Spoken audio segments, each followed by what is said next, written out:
All right.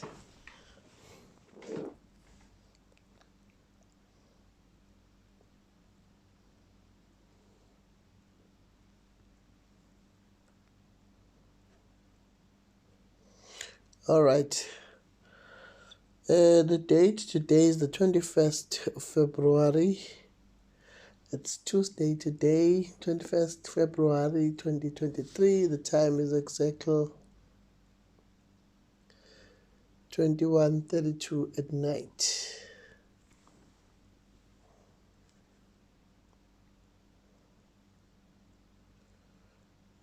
Okay. Okay. Let's do this. We are doing ADL2601 Administrative Law, Learning Unit 6, as you can see. Let's get moving. Okay, administrative justice, setting the scene. Learning Unit 6, just administrative action, setting the scene. Working your way through this learning unit should enable you to explain what just administrative action involves, drawing on Section 33 of the Constitution.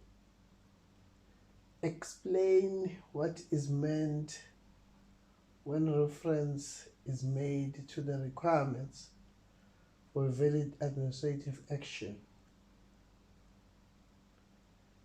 Describe other overarching terms that refer to the administrative action or administrative validity.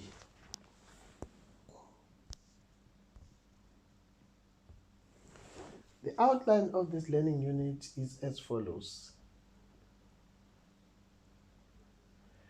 Introductory remarks. 6.2, an explanation of the concept of just administrative action. Section 33 of the Constitution. The principles and values of Section 195, subsection 1 of the Constitution, and their relation to just administrative action. Other overarching terms used to refer to just administrative action, and conclusion.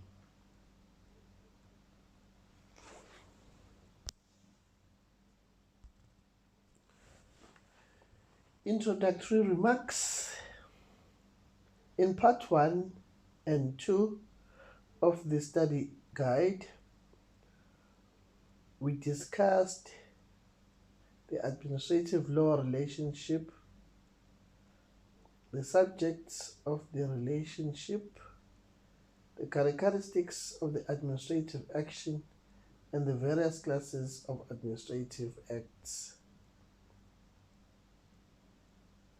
In this part of the study guide, part 3, learning unit 6 to 10, we will concentrate on the essence of administrative law, namely that administrative action be exercised validly.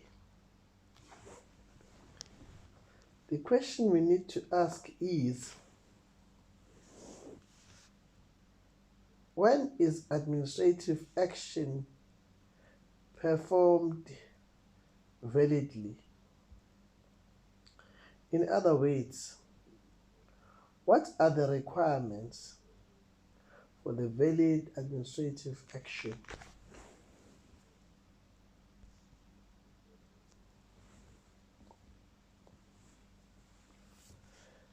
At its most basic, the answer is administrative action is valid when the decision of the administrator or organ of state is authorized in law and all the requirements set by law are met, In other words, valid administrative action is in evidence when law is obeyed by the administrator or organ of state.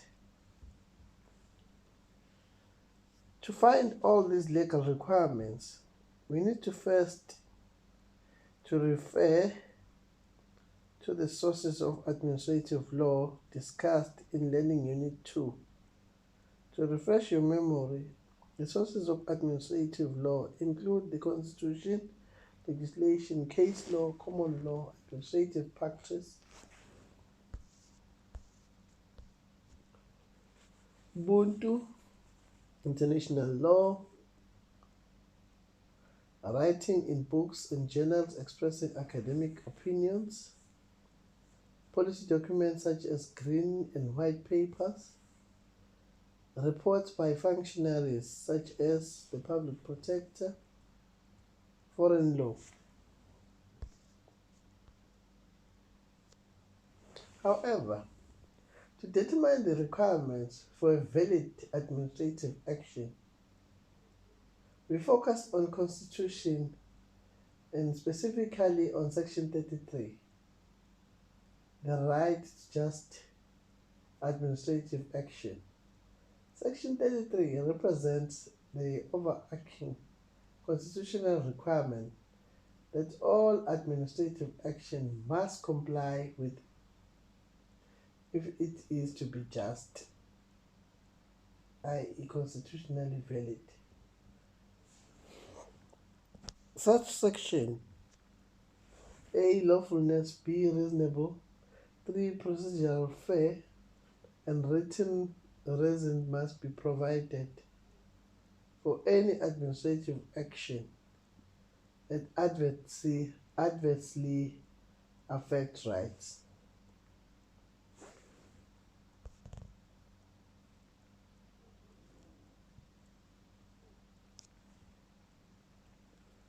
Before the new Constitution dispensation came into operation, the introduction of the interim Constitution in 1994 and the final Constitution in 1996, we had to rely mainly on legislation, common law, judicial precedent, or court decision to determine the requirements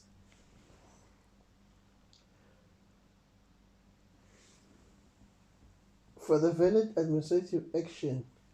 Although we now have the Constitution, which is our supreme law and which constitutes the supreme source for determining the validity of the administrative action, we still have to look at all other sources, but more particularly both empowering legislation before and after the Constitution and PAJA, common law and case law, to understand how the requirements for validity have developed over the years and how they contribute to the complete picture.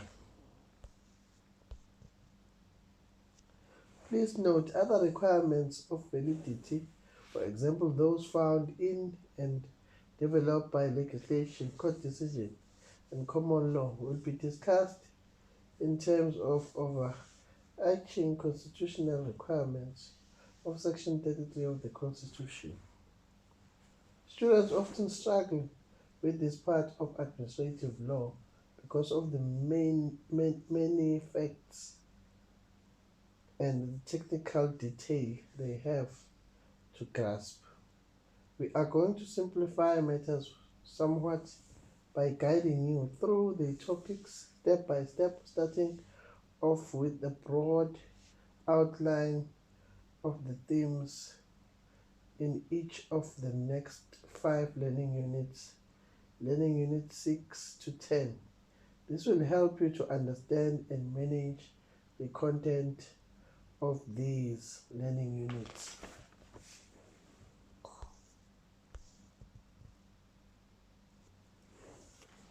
Broad outline of the content of learning unit 6 to 10 in table form. Unit 6. Study Unit 6. just administrative action. Introducing the provisions of Section 33. What just administrative action involve? Explaining the requirements for a valid administrative action. Other overarching terms used to explain just administrative action. Study Unit 7, Right to Lawful Administrative Action, describing the concept of lawfulness, provisions dealing with the administrator of administrative action, the powers of the administrator. Study Unit 8, the right to reasonable or justifiable administrative action, an explanation of the idea of reasonableness, justifiable administrative action, the court's interpretation of justifiability, pleasure and unreasonableness. Study Unit 9. The right to procedurally fair administrative action, an explanation of the idea of procedural fairness, the nature and content of the common law rules in natural justice, a precondition for application of the rules of natural justice, the content of the right to the procedural fairness, pleasure and procedural fairness. Study Unit 10. The right to be given a written reasons. When an organ of state is required to give reasons, the court's approach to the provisions of reasons, pleasure and the provisions of reasons.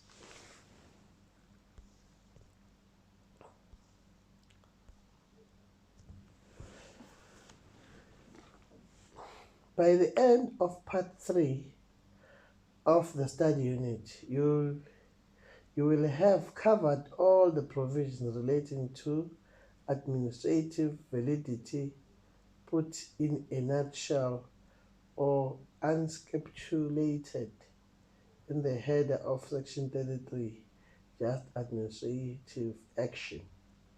In fact, by then, you should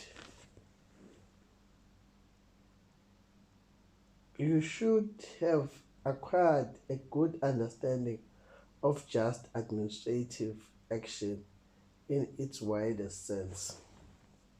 For example, in a wide sense, just administrative action relates to the authority of the administrator to act or to take a decision. In other words, the administrator must be legally empowered to perform the act.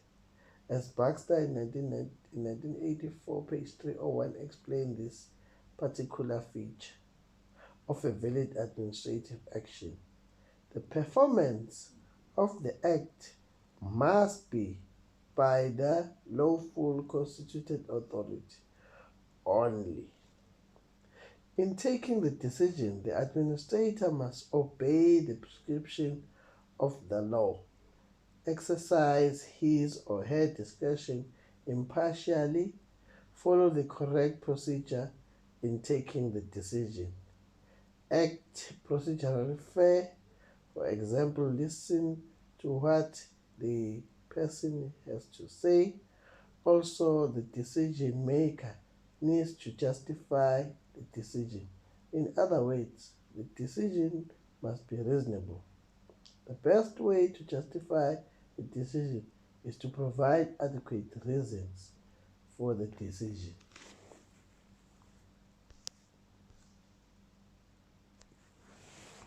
Scenario 11. Seller has been issued with license to sell food from the food stall.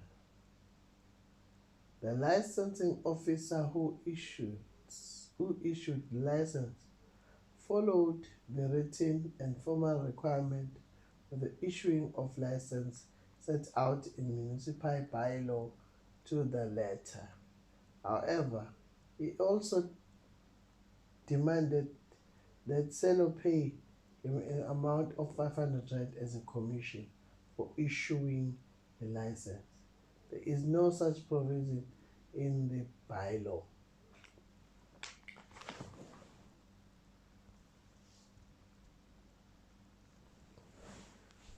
Every day, seller sells food at his stall. A few months later, the municipal opens the community center next to his stall. Amongst other things, food is sold at the community center, and one day Selo is told by Miss Justina from the center to remove his stall. He refuses. The next day, Mr. Justina arrives at the stall with a letter from the municipality informing Selo that the municipality has decided to cancel or revoke his license with immediate effect, and that he must remove his stall immediately. Silo approaches the licensing department at the municipality. The officials refuse to give him any reasons for the cancellation of his license. However, he is told he may appear in, in person before the special meeting of the License Review Committee in a week's time. At the hearing, he is not allowed to present his side of the story, neither he is allowed to raise any questions about the cancellation of the license. He is also prevented by the chairman of the committee, Mrs. Shady Dillings, from cross-examining the witnesses. The review committee rules that the cancellation of Selo's license was lawful, since provision is made for the cancellation of licenses in the bylaw. Selo suddenly remembers that he has heard that Mrs. Dillings is the manager of the community center in terms of the license issued by the municipality. The facts in the scenario are loosely based on the scene duplicated by Greenhogen in nutshells, Constitutional and Administrative Law. Excuse me, 1993, page 106. Activity 6.1. Reread the above scenario very carefully. Write down what you think are poor examples of administrative action. Give reasons for views. Don't worry about the terminology at this stage. The self-evaluation exercise, however, you must write down all those examples. This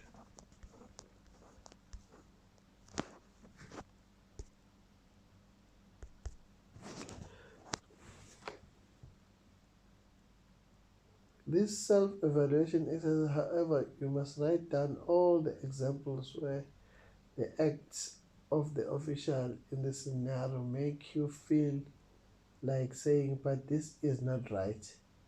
Next to the examples, write down why you feel this is not right.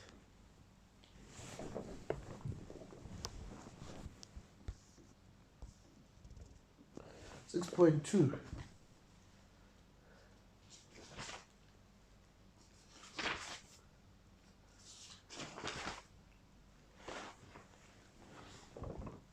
An explanation of the concept of just administrative action. Section 33 of the Constitution. Section 33 of the Constitution reads as follows.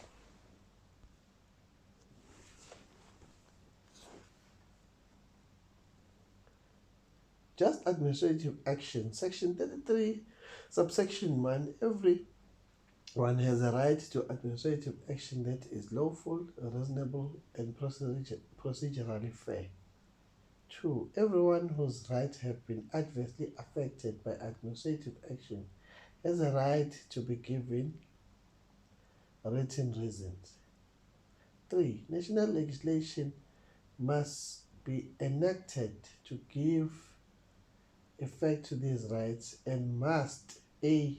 Provide for the review of the administrative action by court, or where appropriate, an independent or impartial tribunal. B. Impose a duty on state to give effect to the rights in subsection 1 and subsection 2, and C, promote an efficient administration. It is essential that you memorize this definition. Each requirement in specifically section 33.1 and 2 are further defined and explained in PAJA, which is dealt with in Learning Unit 7 to 10.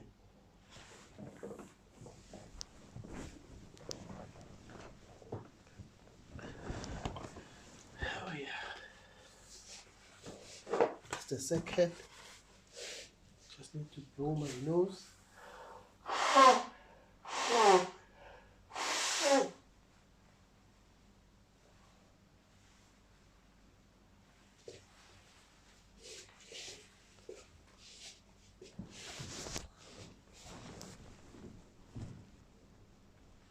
Oops.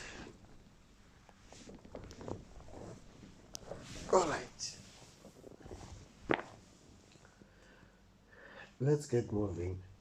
Hogstar Just Administrative Action in Carida Val 2013, page 644 to 645. Remarks as follows on section 33 and the subsequent enacted of PAJ. The enactment of fundamental principles of administrative law in the Constitution and in the Bill of Rights should be seen against the background of a long history of abuse of government power in South Africa. The Constitution seeks to prevent this history from being repeated by protecting the institutions of judicial review and administrative power from legislative interference, while providing individuals with justifiable rights to claim relief from the effects of unlawful administrative action. The Constitution requires the administration to act in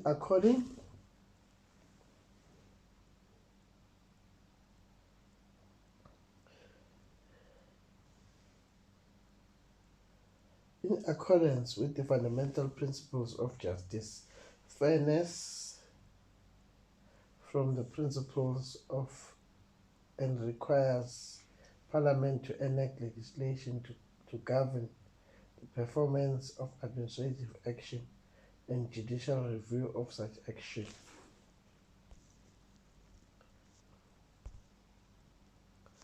From these remarks, we draw the following conclusion.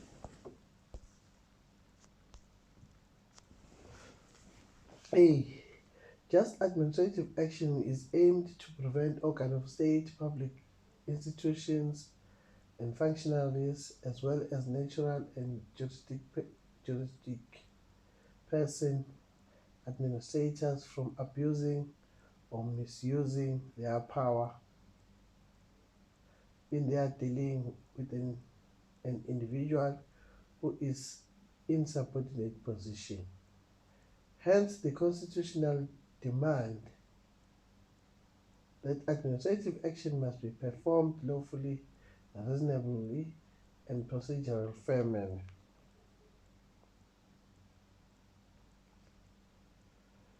From the perspective of the individual, just administrative action is directly at protecting him or her in any dealings with administrators. It guarantees the individual just treatment, justice, fairness, and reasonableness in his or her relationship and dealings with administrators. The principles and values of Section 195, subsection 1 of the Constitution and their relation to just administrative action. The importance of protection of the individual and the prevention of the abuse of power on part of the administrators are emphasized through the listing of a number of values and principles. We find these principles and values outlined in Chapter 10 of the Constitution entitled Public Administration. It contains an inventory of values to which the public administration must adhere.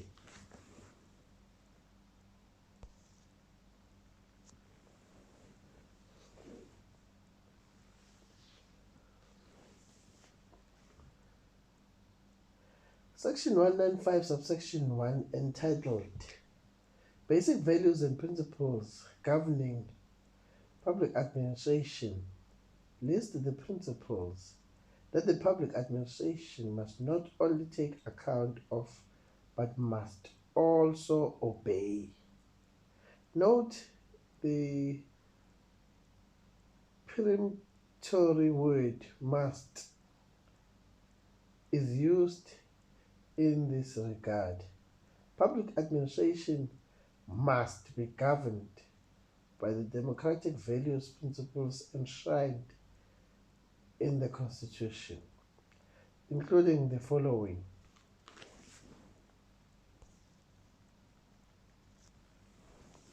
The promotion and maintenance of high standards of professional ethics.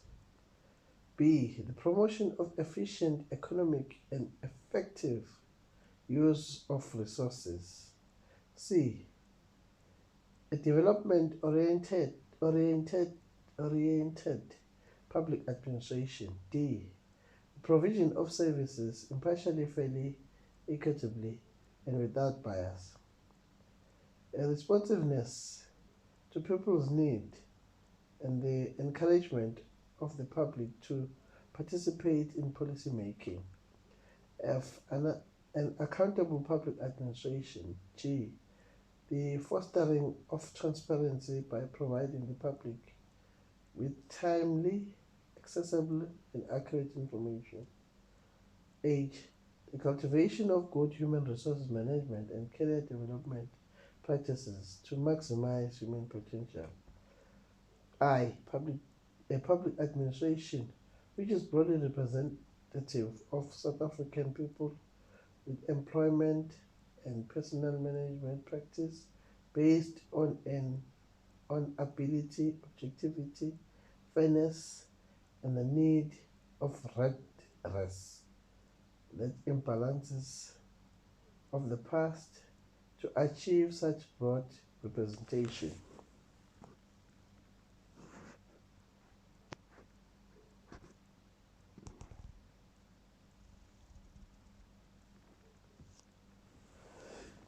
In terms of subsection 2, the above-mentioned principles apply to A. Administration in every sphere of government. B. Organs of state. C. Public enterprises. Submission to these values and principles will be in evidence when administrators abide by and obey them. Moreover, the Constitution also demands compliance with the values underpinning South Africa, one of the sovereign democratic states.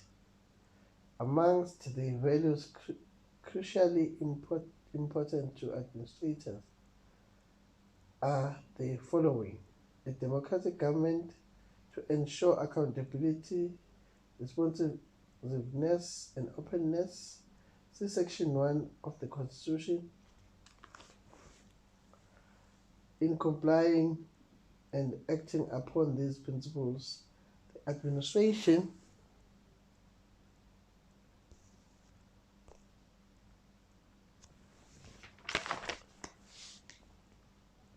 of the state is kept on a sound legal footing, and the requirements of just administrative action are met.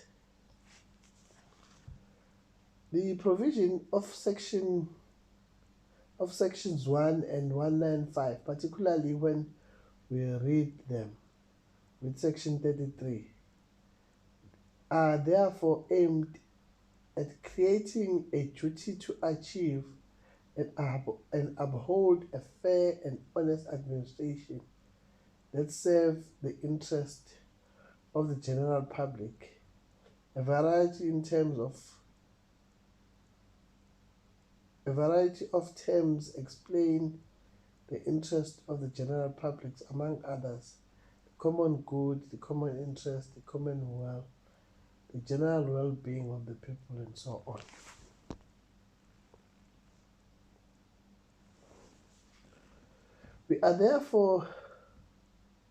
We can therefore say that just administrative action, which by its nature includes and incorporates accountability, responsiveness, openness, and transparency in the execution of functions, will ensure increased participation by the public in the exercise of public functions. B. That the administration will weigh up their decision against the values enshrined in the Constitution. C. Administrative accountability.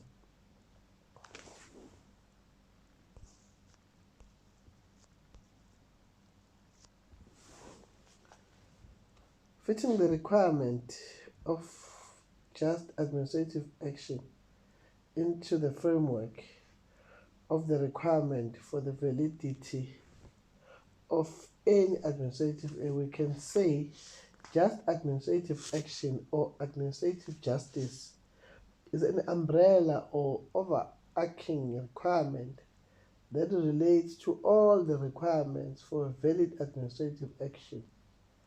As an overarching requirement, just administrative action determines the legal bounding of any administrative action and ensures that administrative action is performed in accordance with all the relevant rules prescribed by law. Getting back to scenario 11, the story of Silo, you could have written down the following examples of action that do not constitute just administrative action. The instance that Silo pay a commission. What does section 195 say about this conduct, about such conduct?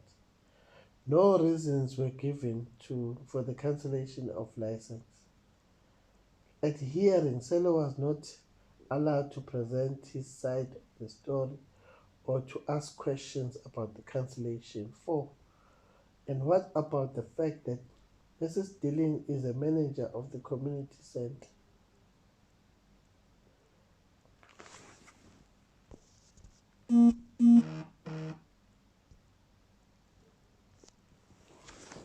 Other overarching terms used to refer to just administrative action.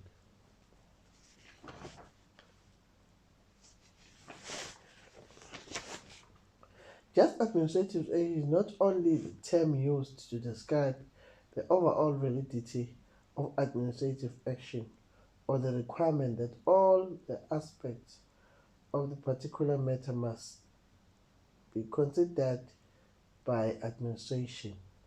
Other collective concepts relating to just administrative action have developed over the years, primarily through case law.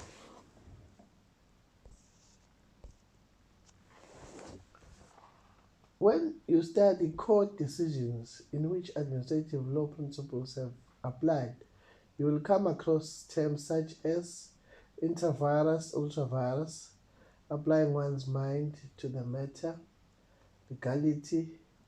These are synonyms for just administrative action, as we will show you below. Ultra vires and intra vires. The concept of ultra vires has always been used under common law to inquire whether administrative action was not performed outside the boundaries of powers granted to administrators. Ultra vires literally means to act beyond one's powers. Vires means powers. Ultra means beyond. It therefore means it It therefore means to exceed one's powers. The opposite of ultra-vires is intra-vires within the power. Administrative action is invalid. It has no legal effect and is therefore not officially recognized when the administrator goes beyond the powers that that have been conferred on it by law. This power is conferred by the empowering legislation. Activity 6.2.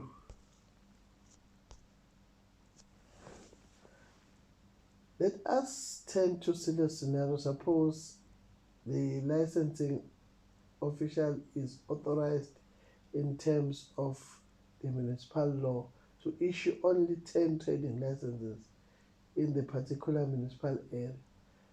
Is he acting within the power if he issues 15 licenses instead?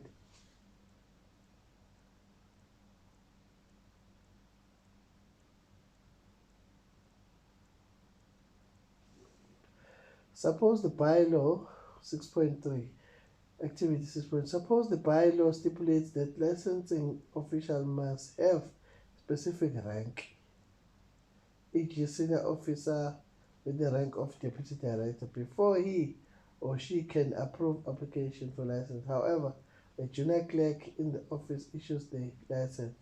What do you think? Would this be ultra or intra-virus? It is clear that both cases in a specific provision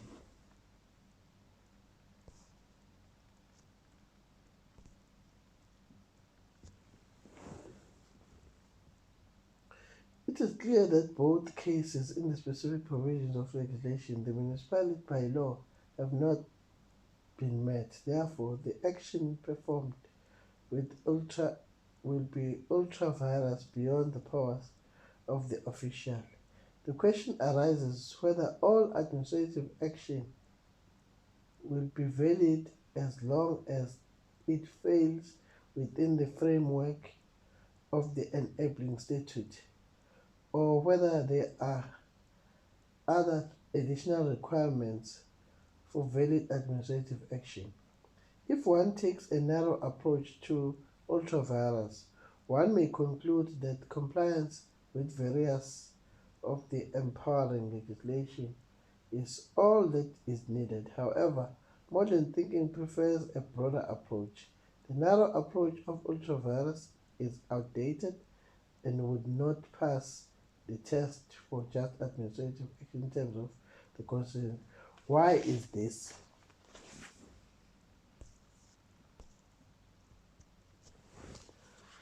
Activity 6.4. Return to the story of Selo. The objective of licensing is to regulate trade through a just and lawful administration process governing the issue of licenses. Suppose the licensing officer follows the correct procedure in issuing the license. However, it demands that seller pays him a percentage of his earning weekly. Do you think this action by the licensing officer meets the requirements of lawfulness? What would you react? What would your reaction be to such conduct by the licensing office?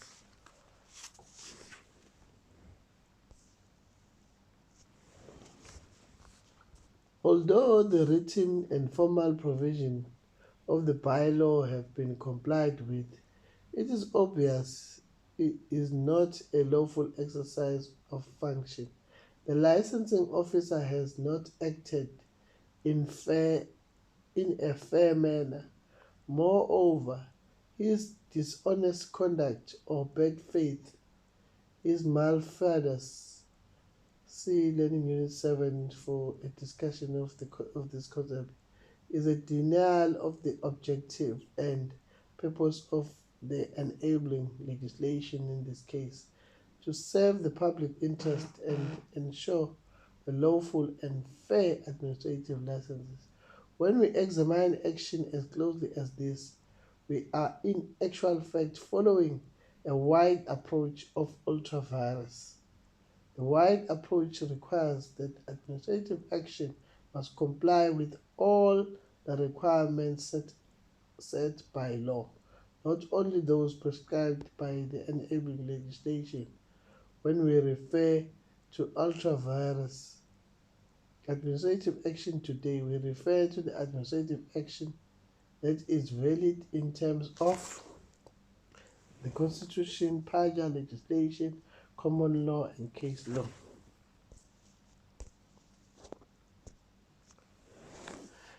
Intravirus intravirus in the wide sense is an overarching or collective concept because it encapsulates or includes all the requirements for a valid administrative action as found in the requirements of Section 33 of the Constitution. Lawfulness, reasonableness, and justifiability and procedural fairness, as well as the requirements of a valid administrative action as set out in the empowering legislation. Applying one's mind to the matter. When we read all the pre-1994 court cases dealing with administrative law principles, we frequently notice that the courts rule that the public functionary had failed duly to apply his or her mind to the matter. When the public functionaries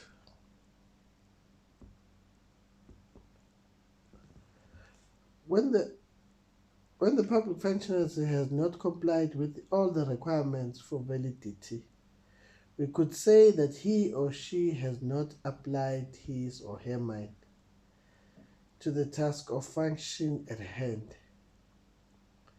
The public functionary has indeed applied his or her mind to the matter when all requirements of the law have been met.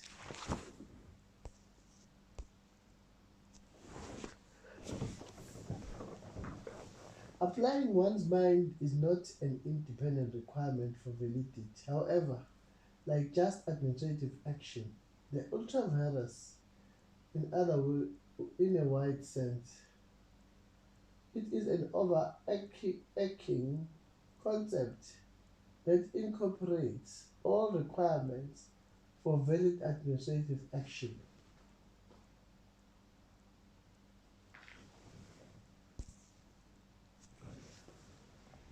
Legality. The principle of legality, administrative legality, originated at the common law and was employed to point towards all the requirements that administrators must meet and obey to act lawfully. Baxter, 1984, page 301, wrote that the principle of legality constituted the obverse facet of ultravirus doctrine.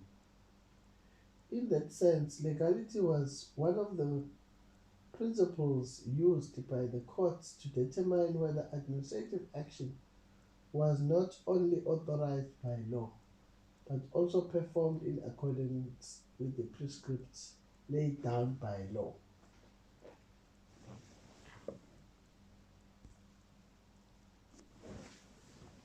The basis of legality is that the public administration must serve and promote the public interest. B.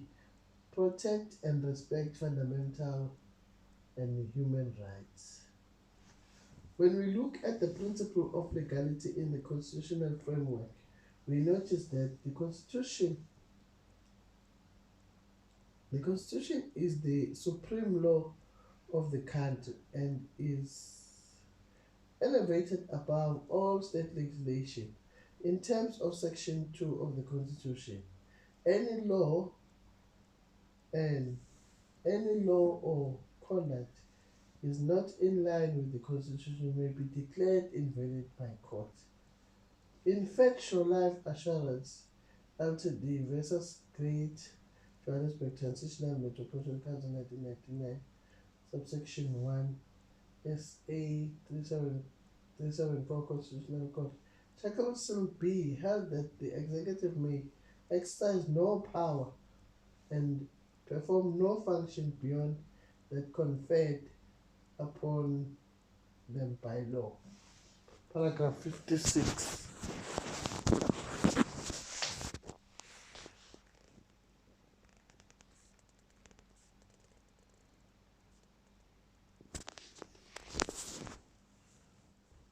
Section 8 provides that the Bill of Rights binds the executive authority, the state administration, in all spheres of government and all organs of state. This means that organs of state and individuals exercising public power are bound by the law and not elevated above it.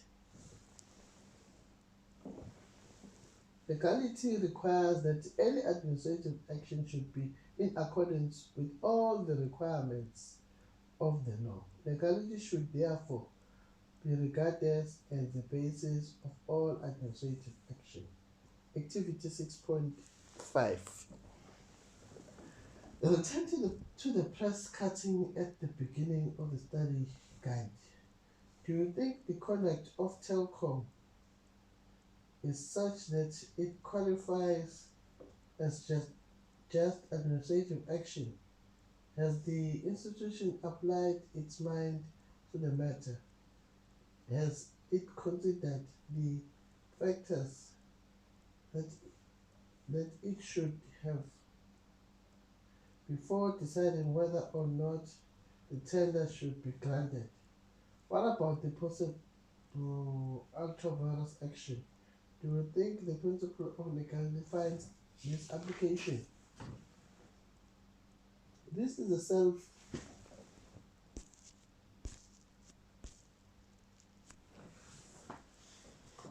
a self-evaluation activity. However, you must keep in mind what you said about adhere to the requirements of the law.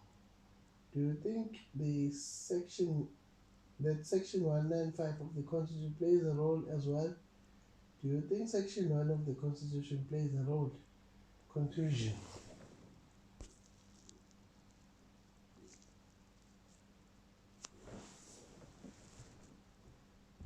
In this learning unit, we have given you an overview of the nature of the constitutional concept of just administrative action under the heading Setting the Scene. We have also drawn your attention to certain principles that reflect the same idea of administrative action within the boundaries of the law. In the next learning unit, we examine the contents of the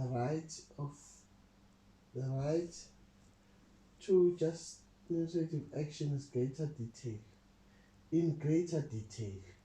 We concentrate on each of subsection of just administrative action clause and examine how and to what extent the requirements of administrative validity are incorporated in this right.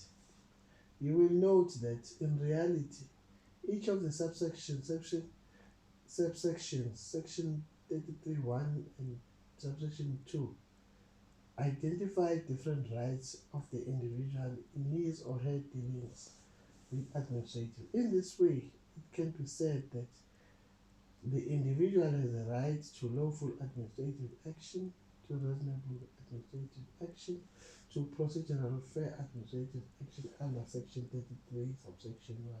The individual also has a right to reason should the administrative action adversely affect his or her rights in terms of section 33, subsection 2. Ziyavala. Danko. Danko, Danko.